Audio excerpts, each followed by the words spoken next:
კაი გამარჯობა. მე გიორგი ლიპარიშვილი ვარ, იქვე ლიპარა. და დღეს ლიპარასკეობა ჩვენი გადაცემის დღე და ეს მიხა ხელაშვილია, ქართველი გმირი, რომლის ერთადერთი ფოტოა შემორჩენილი, იმიტომ რომ მისი ფოტოს, სახელის, ლექსების ხსენებაც კი იკრძალებოდა და თამაზული ქონდა მის მეგობარს ლექსები წლების განმავლობაში, რომ არ ეპოვათ და არ გაენადგურებინათ. ზოგიერთი ლექსი გადააკეთეს, რომ შემოერჩინათ და გაახალხურეს, თუმცა არ იცოდნენ ვინ იყო ავტორი და ესე შემოუნახეს ისტორიას. მაგალითად, როგორც არის ბინდისფერია სოფელოზეც ამბობენ, რომ მიხასია და კიდე ბევრი სხვა. ლექსს ამოგთქომ ოხეროც წლების განმავლობაში ხალხური იყო. და მოკლედ ხალხურდებოდა და ესე ცდილობდნენ მის გადარჩენას ან მიმალვას ზოგიერთები. მიხა ხელაშვილი 25-100 წელი გახდა მიხა ხელაშვილის ტრაგიკულად სიკვდილიდან, მისი მოკვლიდან 100 წელი გავიდა ზუსტად და რა მაგარი საჩუქარი, რომ დაბადების დღეს, საკუთარ დაბადების დღეს მოკლეს ოქროს დაბადების დღეს, ოქროზე ბევრად ძვირფასი ადამიანი 25 წლის გახდა და 1925 წლის 25 იანვარს რუსული ხელისუფლების წაქეზებით, მხარდაჭერით, დაშინებით მისვე მეგობრებმა მოკლეს და მე რო არ გახმაურებული იყო ეს ამბავი, მილიციელებმა დამატებითი ტყვეები დაუშინეს და ისე კიდევ ვითომ თავიდან მოკლეს მკვდარი მიხა ხელაშვილი. მაგრამ გმირებს ერთი რამ ახასიათებთ, რომ უფრო დიდხანს ცოცხლობენ, ვიდრე ვიღაცებს გონიათ მისი მიჩქმალვა.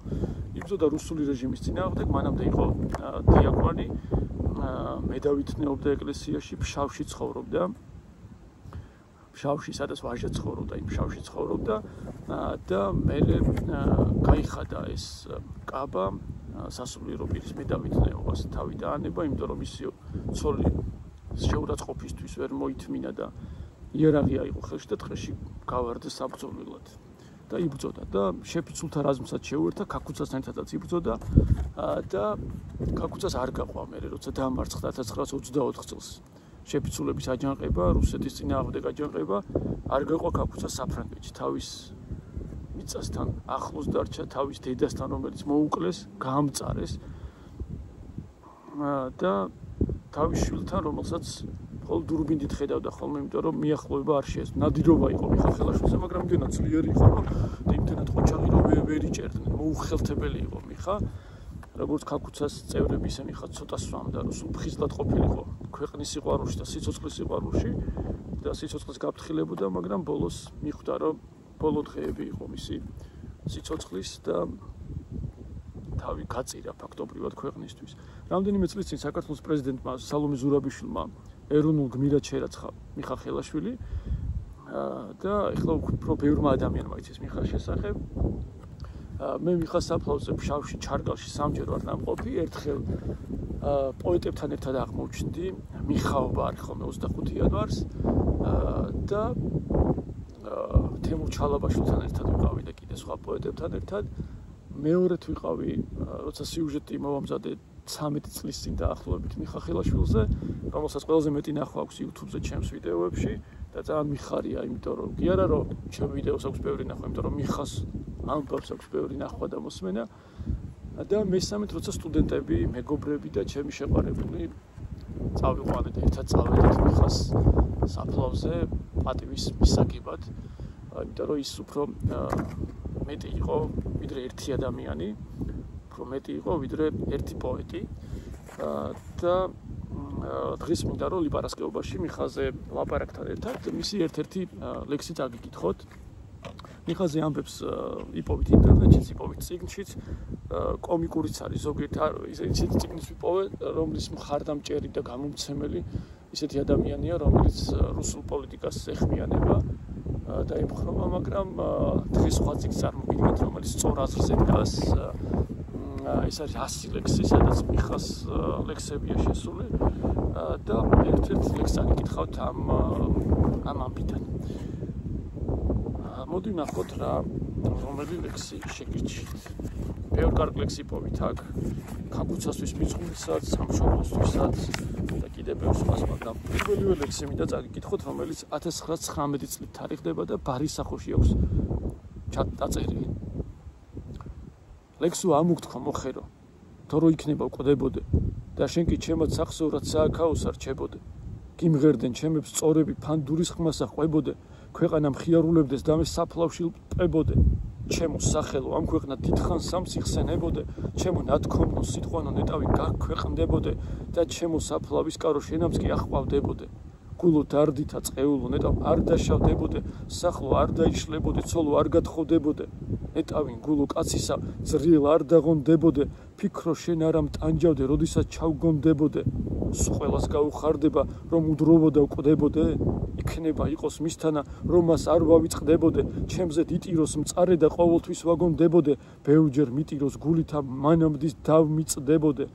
ერთ ეგეც უნდა ვიფიქრო, ჩემს სიკვდილს ვინ იტირებსა, ვინ ჩამააბნევს ცნებლებსა, საქმეს ვინ გაიჭირებსა, მე ამას ვამბობ და ფიქრიც უთუოდ მინან დვილებსა, დედისმეს ჩემი სიკვდილი არავისა ატირებსა. თუმც ნათესავნი დაძმანი აღარ აისხმენ ღილებსა, ბოლოს კი დავი ვიწყებდი ყველა სხვა დაათირებსა, ცოტა ხნის შემდეგ ისიც კი სხვას ვისმე გაუცინებსა. კიდევაც ვიტყვი დედის გულს, მე ვერ ვინ გამაცილებსა, სულ იმის გულში ვიქნები ძილსაც ვერ დაიძინებსა. და სხვა მე ვის რა მოვკითხო, სულ ყველა მოილხინებსა, მალე დაусმენ თითებსა თავის ფანდური სიმებსა, ვენაცვლე ძუძუდ გამძდელსა, გულით ის დამიტირებსა. დედას უყვარვარ ჩვილები და დედა არ გვაგონდება შვილებსა. იმით აქ ტანჯავს უფალი, ყოველთვის გვაცოდვილებსა. ესე მთავრდება ეს ლექსი მიხა ხელაშვილის. დედამისი სხვათა შორის როგორც ვახსენეთ მოკლეს და როცა მე დედის სისხლი არ აიღო მიხა ხელაშვილმა და მის პანაშვიდზე გასვენებაში ან პანაშვიდზე მივიდა მიხა დართეს ამის უფლება შევიდა, მაგრამ მაშინ არც დაიჭირეს და არც ესროლეს, მიხა შეიარაღებული მივიდა პანაშვიდზე, დედა დაიტირა და მალევე გამობრუნდა თურმე. და როცა მიხა მოკლეს, მისმა დამ სალომემ ჩუმად მოიპარა მიხას სხეული და ისე წამოიღო, რომ ჩუმად დაესაფლავებინა. და არავინ თქვას, რომ ქალები სუსტები არიან, ქალები ძალიან ძლიერები არიან, სუსტი არის ის ადამიანი, ვინც სხვის სიძლიერეს არ აღიარებს. არც მიხას დედა იყო სუსტი და არც მიხას შვილი იყო თამარი სუსტი, რომელიც სიღარიბეში გარდაიცვალა. და ჩვენ უნდა გვახსოვდეს გმირები, უნდა გვახსოვდეს ადამიანები, რომლებიც დღევანდელ ბრძოლაშიც წინ მიგვიძღვიან და ისტორია მეორდება, იმიტომ რომ ხშირად მტერიც მეორდება და ისტორია როგორც ჩანს ჩვენს თავს. ამიტომ თუ გმირებს გავიხსენებთ, მათ ისტორიას თვალს შევავლებთ, მათ მოусმენთ, ჩვენ უფრო მეტად გავძლიერდებით, უფრო მეტად შევიყვარებთ ჩვენს ქვეყანას, ჩვენს ხალხს, ადამიანებს და არ შეგვწყვება ამ უკითხვა მოღალატეების სახელის და გვარების, რომლებსაც ასევე ისტორია ინახავს.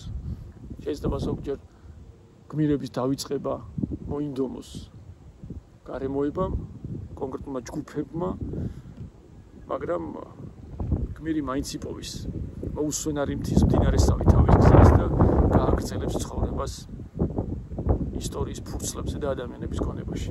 მადლობა მიხას, მადლობა იმ ადამიანს, ვინც მისი ლექსები შემოგვინახა, მისი ერთადერთი ფოტო შემოგვინახა, მის ფოტოგრაფს და ყველას, ვისაც მიხას ლექსი წაგიკითხავთ ან წაიკითხავთ. ვინც მოისმინეთ დღევანდელი ლიპარასკევობა, ჩვენ შემდეგ ლიპარასკევობას შევხვდებით. მადლობა მიხას 100 წლის შემდეგაც. ნახვამდის.